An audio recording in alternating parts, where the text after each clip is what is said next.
क्यों आया? क्योंकि अगर मैंने कह दिया कि मैंने पांचों को मार दिया, दुर्योधन को विश्वास नहीं होगा। कम से कम दिखा दूंगा, ये देखो। जब दुर्योधन के पास गया, दुर्योधन से कहा, अरे मित्र देखो, मैंने एक ही रात में पांचों को मार दिया। अरे ऐसा कैसे संभव है? कहा, मैं सिर लाया हूं पांचों के। कहा, अच्छा दिखाओ भीम का सिर कहाँ है। जैसे ही भीम का सिर दिखाया, जैसे ही दुर्योधन ने हाथ में लिया, तुरंत वो सिर पिचक गया, मसड़ गया। कि अरे ये भीम का सर हो ही नहीं सकता। जैसे भीम के वज्र जैसे शरीर पर मेरी गदा का जब प्रहार होता था, तो मेरी गदा भी महाराज उल्टी हो जाती थी, टेढ़ी हो जाती थी। ये भीम का सर हो ही नहीं सकता। जब ज्यादा ध्यान से सबको देखा, तो पांडव नहीं बल्कि पांडव पुत्र थे। रोने लगा, और इतना रोते रोते इतनी गहन वेदना हुई कि अरे अब तो तुमने हमारे वंश में किसी को पानी देने वाला भी नहीं छोड़ा। कम से कम मरने के बाद हम एक ही कुल के हैं, हमें पानी तो दे देता। कम से कम ये जो पुत्र है, कोई एक पानी दे देता। तुमने उस किसी को भी नहीं छोड़ा। इसी दुख के कारण दुर्योधन का अंत हो गया, दुर्योधन के प्राण निकल गए। प्रातः काल हुआ, जब माता द्रौपदी पांडवों के शिविर में आरती की थाली लेकर के आई, और वहां पर जो दृश्य देखा, वहां पर ना पांडव मिले, ना ही पांडव पुत्र मिले, बल्कि 5 पुत्र, और उनके सर का पता नहीं है। आप कल्पना कर सकते हैं उस माँ के हृदय में क्या बीती होगी, जिसके 5 पुत्र हो, और 5 में से 5 को एक साथ मार दिया जाए। उस माँ के हृदय में क्या वेदना हुई होगी। आरती की थाल फेंक दी और रुदन करने लगी माता द्रौपदी, और कहने लगी, माता शिशूनां निधनं सुतानां निशम्य घोरं परितप्यमाना।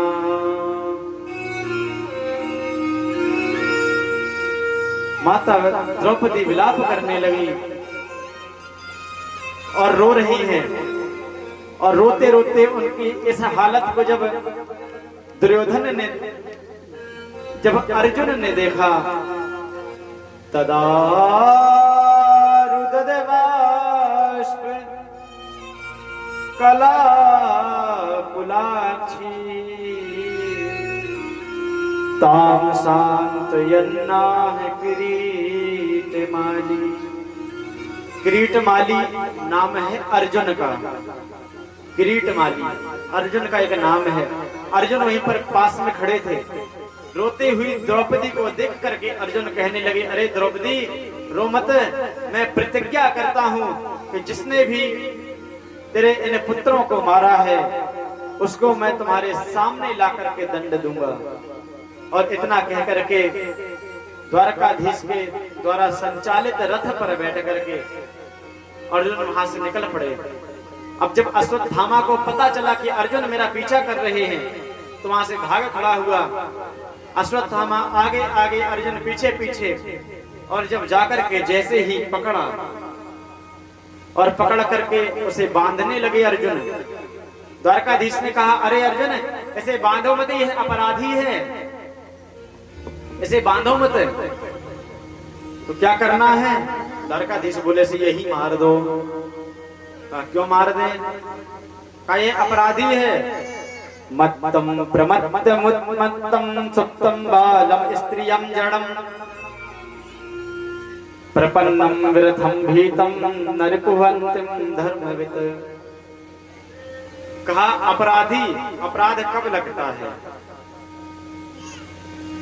कहा जो अपने आप की मस्ती में जो मस्त है, उसको आप मार दो बिना किसी कारण के। जो निरपराध है उसको मार दो। सुप्तम सोए हुए को मार दो तो अपराध है।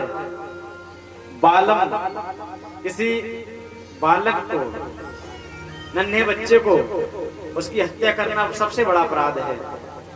स्त्रियम जड़म, किसी स्त्री का वध करना, किसी मूर्ख को मारना, किसी पागल को मारना, यह अपराध है। प्रपन्नम व्रतम भीतम नरिपु हंतम धर्मवित, अरे कोई डरे हुए शत्रु को भी आजकल कोई बोले मारता नहीं है, भगवान कह रहे हैं अर्जुन से। अगर शत्रु अगर युद्ध में हमारे सामने लड़ रहा है और लड़ते लड़ते वह अगर डर जाए, हारने लग जाए, तो युद्ध भूमि का यह नियम होता था कि उसको मारा नहीं जाता था। तो कहा और इसने तो नन्हे नन्हे बालकों को मारा है, इसने बहुत बड़ा अपराध किया है अर्जुन, इसे यही मार दो। और जब कहा तो अर्जुन ने कहा प्रभु मैं द्रौपदी को वचन दे चुका हूं, इसे यहां ना मार के मैं इसे द्रौपदी के सामने ही दंड दूंगा। और रस्सी से बांध करके घसीटते हुए अश्वत्थामा को द्रौपदी के सामने लाए। और द्रौपदी ने जैसे ही देखा महाराज, तो तुरंत जैसे ही देखा तो तुरंत उस अश्वत्थामा को खोलने लग गई। रोका सबने, अरे देवी क्या कर रही है, इसको मारना है, तुम दंड बताओ, इसको कौन सा दंड देना है, बस उस दंड का नाम बताओ, मैं तुरंत इसको प्रताड़ना न करूं। द्रौपदी उस अश्वत्थामा को खोलने लगी महाराज। यह है भारत की नारी। भारत की नारी में वह मोह ममता, जहां हमारे देश में एक तरफ नारियों की वीर गाथाएं कही जाती हैं, वहीं दूसरी ओर उनकी ममता की भी अनेक गाथाएं हैं, अनेक कथाएं हैं। उनमें से एक है द्रौपदी। मां का हृदय कितना पवित्र होता है। द्रौपदी कह रही है, मुच्यता मुच्यता में ब्राह्मणो नितराम गुरु उवाच च सहन्त्यस्य बंधनानेनं सति। मुच्छ मतलब होता है छोड़ दो। कह रही छोड़ दो, इसे छोड़ दो। अरे ब्राह्मणों नितराम गुरु, जो ब्राह्मण है वह एक गुरु है। और तो और गुरु तो ठीक है, यह आपके गुरु द्रोणाचार्य का शिष्य है। अरे याद करो वो दिन आपके गुरुदेव ने आपको अपना सबसे प्रिय शिष्य मान करके धनुर्विद्या की शिक्षा दी। अनेकानेक ऐसे ऐसे दिव्य अस्त्रों के बारे में बताया जो और किसी दूसरे को नहीं बताया, वह अर्जुन को सिखाया। कहा और अब ठीक है, युद्ध भूमि में द्रोणाचार्य जी महाराज तो नहीं रहे, गुरुदेव तो नहीं रहे, परंतु उनकी माँ का जो एकमात्र सहारा है, उनका पुत्र अश्वत्थामा, उसको मत मारो। स्त्री के दो सहारे होते हैं। स्त्री हमेशा परतंत्र है, स्वतंत्र नहीं है। कैसे परतंत्र है? जब जन्म होता है किसी पुत्री का, तब उस समय वह अपने माता पिता के संरक्षण में रहती है। एक बेटी अपने माता पिता के संरक्षण में रहती है, और जैसे ही युवा अवस्था को प्राप्त करती है, जवान हुई, तो भाई के संरक्षण में आ जाती है फिर। और भाई के संरक्षण के बाद जब विवाह होता है, तब पति के संरक्षण में चली जाती है। और पति के संरक्षण के बाद जब बुढ़ापा आता है, तब वही नारी अपने पुत्र के संरक्षण में हो जाती है। यह एक क्रम है एक नारी का, वह हमेशा स्वतंत्र नहीं है। नारी कभी स्वतंत्र नहीं है। तो कहा कम से कम इनके पति का इन्हें अभी अवलंब प्राप्त नहीं है, द्रोणाचार्य जी नहीं है, कम से कम इनकी जो माता है, उस माता को कम से कम इनका ही अवलंब प्राप्त हो जाए, इनका संरक्षण प्राप्त हो जाए पुत्र का, इसे छोड़ दो।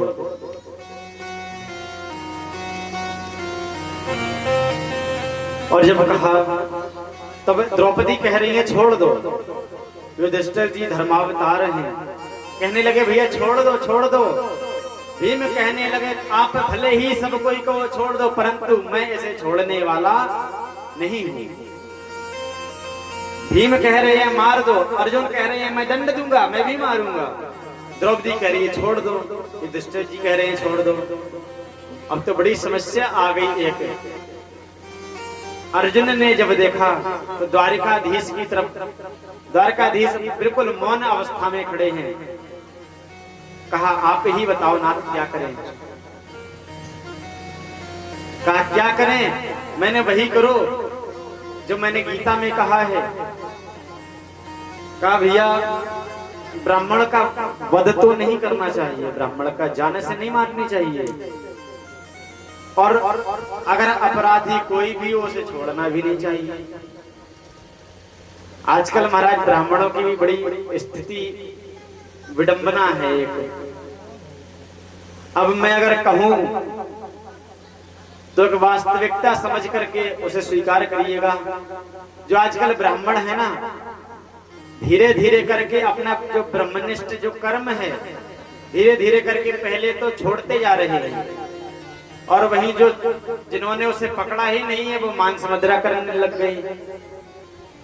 हम आपके सामने ही अनेक उदाहरण देखने को मिलते हैं। हम आपके सामने अनेक अनेक ऐसे उदाहरण हैं कि जो कर्म कुछ करना चाहिए और कर्म कुछ और कर रहे हैं। यहाँ पर भगवान श्री कृष्ण कह रहे हैं अर्जुन ब्राह्मण का वध नहीं करना चाहिए और अपराधी को छोड़ना भी नहीं चाहिए। क्या क्या करें, तो बोले वही करो जो मैंने कहा है। अर्जुन याद कर रहे हैं कि भगवान ने गीता में कहा था कि ब्राह्मण के 3 वध हैं, उसे जाने से नहीं मारना चाहिए। कौन कौन से वध हैं? वपनम द्रविड़ादानम, वपनम द्रविड़ादानम स्थानान्यर्पणम यथा, ऐसे ही ब्रह्म बंधूनाम वधो नान्योस्ति दैहिकः। का ब्राह्मण के 3 वध हैं। वपनम द्रविड़ादानम, कहा पहली बात तो है उसके सिर में जितने बाल हैं उसका मुंडन कर दो, दाढ़ी मूंछ सब हटा दो, बाल सब हटा दो। और दूसरा कहा उसके पास जितना रुपया पैसा है धन इकट्ठा किया है आज तक सब छीन लो। और तीसरा उसे धक्का मार करके अपने गांव से उसका तिरस्कार कर दो, बाहर निकाल दो। 3 वध हैं। और कहा ऐसे ही ब्रह्म बंधु नाम वधो नान्यो अस्ति दैहिकः। जब जब वह ऐसे अपने अपराधों का इन कर्मों को सोचेगा कि मुझे इन्होंने तिरस्कृत कर दिया है, अपमानित कर दिया है, जब जब वह इस अपमान को सोचेगा महाराज तब तब वह नान्योस्ति दैहिकः, दैहिक तब तक वह अपने शरीर को उस अग्नि में जलाता रहेगा। अगर किसी को एक बार गोली मार दो वह मर जाएगा, और अगर दोनों पैर दोनों हाथ काट करके बिठा दिया जाए तो वह घुट घुट करके जिएगा। वही बात यहाँ कही कि ऐसा करना है। अर्जुन ने यही किया, अश्वत्थामा के बाल काट लिए। एक मणि थी उसके मस्तक पर, उस दिव्य मणि को निकाल लिया, धन हरण कर लिया और उसको धक्के मार करके तिरस्कार कर दिया, अपमानित करके भगा दिया। उस अपमान की ज्वाला में जलते जलते जलते जलते जब अश्वत्थामा यहाँ से दूर गया तब उसने उस अपमान की अग्नि का बदला लेने का विचार किया। सोचने लगा बदला कैसे लूं, अब इनके घर में कौन बचा है बदला लेने के लिए। 5 पुत्र थे, उसको तो मार ही दिया। अभिमन्यु पहले ही मर गए, युद्ध भूमि में वीरगति को प्राप्त हो गए। कहा अब कौन बचा है। तब अचानक याद आया कि उस समय जब अभिमन्यु युद्ध भूमि में मारे गए तब अभिमन्यु की जो पत्नी है उत्तरा वह गर्भवती थी। कहा अभी उसके गर्भ में पांडवों के वंश का एक वंशज पल रहा है। अगर मैंने इसको मार दिया तो समझ लो पूरे पांडव वंश का सत्यानाश हो गया, क्योंकि कोई बचेगा ही नहीं। तो अश्वत्थामा ने ब्रह्मास्त्र का अनुसंधान किया और सीधे उत्तरा के गर्भ में छोड़ दिया। और जैसे ही उत्तरा के गर्भ में वह ब्रह्मास्त्र का प्रभाव होने लगा, और वह समय ऐसा कि उस समय भगवान श्री कृष्ण पांडवों को विजय श्री प्रदान करवा करके और अपनी द्वारिका में वापस जाने के लिए रथ में बैठने वाले थे। और रथ में बैठने ही वाले थे, सभी हस्तिनापुर के सभी वासी वहां पर आकर के भगवान की विदाई कर रहे थे। उसी समय भगवान ने देखा एक विधवा स्त्री सफेद साड़ी पहने हुए, श्वेत वस्त्र धारण किए हुए है और बड़ी जोर से आवाज लगाती हुई बड़ी दूर से चली आ रही है और कह रही है, पाहि पाहि महायोगे देव देव जगतपते नान्यं त्वद्भयं पश्ये यत्र मृत्युः परस्परम्। वह कौन है? वह जो सफेद कपड़े पहने हुए विधवा स्त्री है, वह कौन है? वह और कोई नहीं बल्कि पांडवों की ही कुलवधू उत्तरा है, अभिमन्यु की पत्नी। वह पुकार रही है, पाहि पाहि महायोगिन, हे महायोगी मेरी रक्षा करो। अब योगी क्यों कहा? कहा, हे योग योगेश्वर, आप सर्वसमर्थ परमात्मा हैं, आप योग से अंगूठे का आकार लेकर के मेरे गर्भ में धारण हो जाओ और मेरी रक्षा करो, इस ब्रह्मास्त्र से मुझे बचाओ, मेरे पुत्र को बचाओ। इसलिए महायोगी कहा। एक और शब्द आया, देव देव जगतपते, जगतपति कहा। आपको जगतपति कहा जाता है तो आप मेरे भी पति हुए, क्योंकि एक स्त्री के गर्भ में केवल और केवल उसके पति का अधिकार है। तो कहा, हे प्रभु आप संकोच मत करना कि ये पराई स्त्री है। नहीं नहीं, आप जगतपति हैं, उस माहौल से, उस बात से, उस हिसाब से आप मेरे भी पति हुए। तो हे प्रभु आप जगतपति हैं, मेरे भी पति हैं, मेरी रक्षा करो और इस मृत्यु रूपी इस अग्नि से मुझे बचाओ। भगवान उसी क्षण एक अंगुष्ठ का आकार लेकर के उत्तरा के गर्भ में गए और परीक्षित की रक्षा की। और यहाँ दूसरी तरफ सामने खड़े हैं और बात कर रहे हैं। जब उत्तरा के गर्भ की रक्षा की, तब बाद में जब वापस फिर से द्वारिका जाने की तैयारी करने लगे, तब माता कुंती वहां पर आ गई और माता कुंती भगवान की स्तुति करने लगी, कहने लगी, हे द्वारकाधीश, मैं आपको बारंबार प्रणाम करती हूँ। भगवान कहने लगे, अरे बुआ, बुआ जी हैं। कुंती जो है वह भगवान की बुआ लगती है रिश्ते में। कहा, अरे बुआ जी आज उल्टी गंगा बहा रही हो, भतीजे को प्रणाम करना चाहिए बुआ का, और बुआ उल्टा भतीजे को प्रणाम कर रही है, यह कैसा? कुंती माता कहने लगी, अरे प्रभु ये कब तक यह झूठ मूठ की रास्ते चलाओगे? आपको मैं पहचान गई, आप कौन हैं? नमस्ते पुरुषम त्वाद्यम ईश्वरम प्रकृति परम। आप वह प्रकृति से परे, वह ईश्वर है। नमस्ते पुरुषम त्वाद्यम, मैं आपको नमस्कार करती हूँ। अलक्षम सर्वभूता नाम अंतर बहिर्वस्थितम, आप सभी के अंदर और बाहर। अंतर बही मतलब अंतर मतलब अंदर, बही मतलब बाहर। आप अंदर और बाहर होकर के भी अलक्षम, आप दिखाई नहीं देते, परंतु हो और दिखाई क्यों नहीं देते? माया जवनिका छन्ना अमज्ञाधोक्षजव्ययम्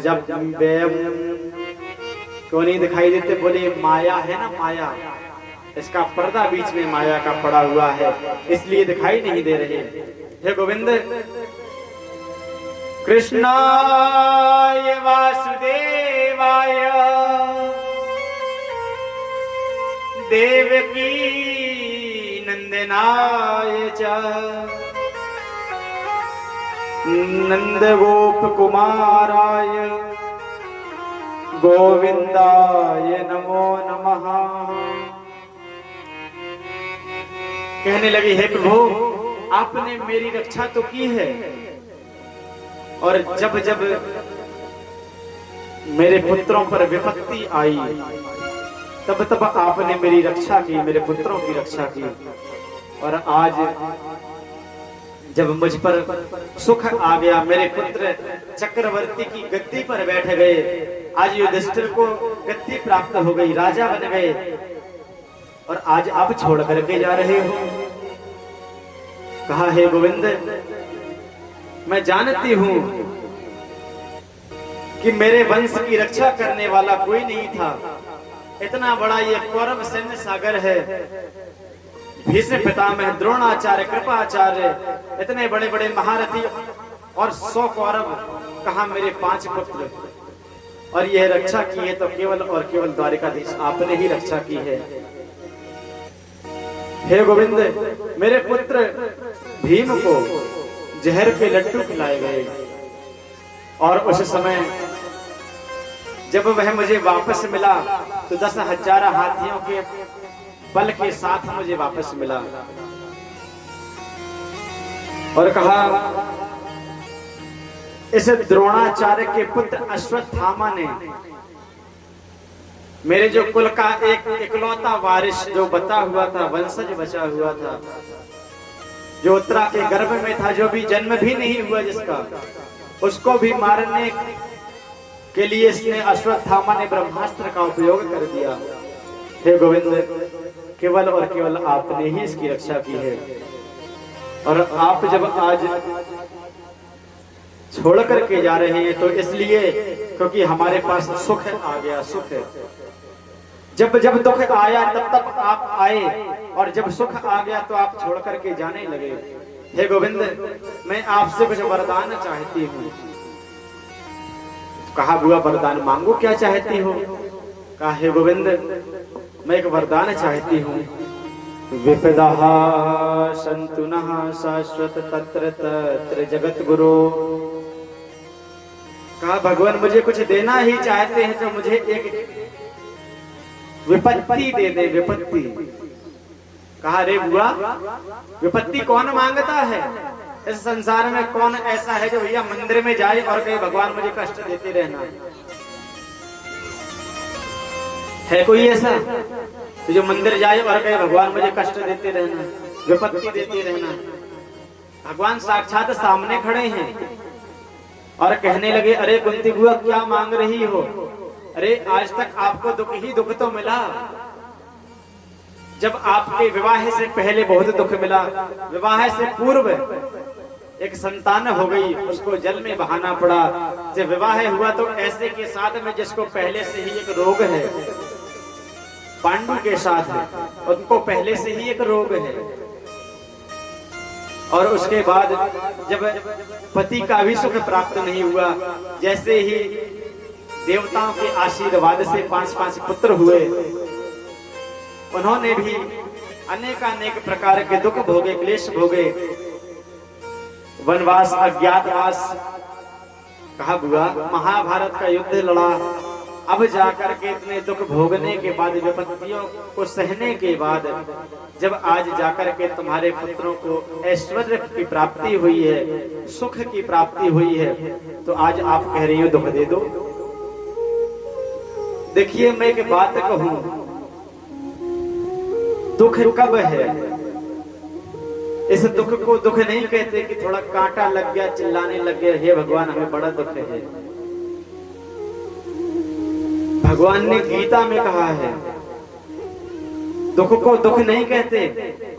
विपदो नैव विपदः संपदो नैव संपदः। विपत्ति को विपत्ति नहीं कहते, संपत्ति को संपत्ति नहीं कहते। विपद विस्मरणम विष्णु संपद नारायण स्मृति ही। विपत्ति किसे कहते हैं? कहा जब विष्णु भगवान की, हमारे नारायण की विस्मृति हो जाए, जिस घड़ी में उनकी याद ना आए, वही विपत्ति है। और संपत्ति क्या है? बोले हमेशा उनकी याद बनी रहे, वही संपत्ति है। सुंदर कांड में हनुमान जी महाराज ने यही बात लिखी, यही बात कही हनुमान जी बात ने। कहे हनुमंत विपत्ति प्रभु सोई, जब तब सुमिरन भजन न होई। कहे हनुमंत विपत्ति प्रभु सोई, जब तब सुमरन भजन न होई। विपत्ति किसे कहते हैं? जब भगवान का सुमरन नहीं होता उसे विपत्ति कहते हैं। कुंती बुआ यही बात कर रही है, हे गोविंद सुख भी मुझे प्यारे हैं, दुख भी मुझे प्यारे हैं,